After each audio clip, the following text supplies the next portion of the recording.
Let it be tiny and bad.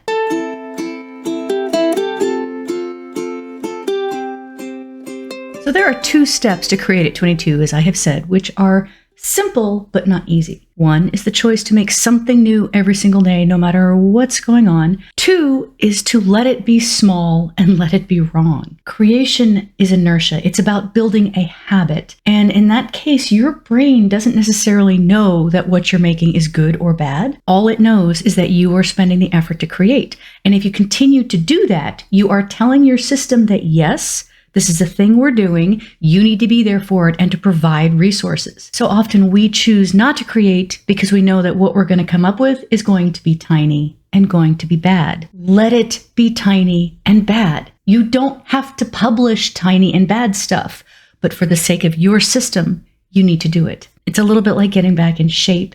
Even if all you can do is 5 minutes of stretching, it is better than not doing anything, and it will benefit you. So no matter how you feel, no matter how brain dead you are, no matter how distracted you are, you can do this. You can make one little tiny bad thing. You can do it wrong. Everybody can do it wrong.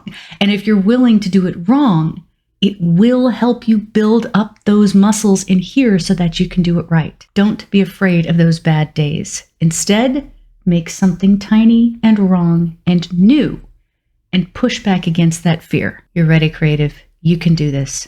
Join me. Sit down with me now and let's make something new.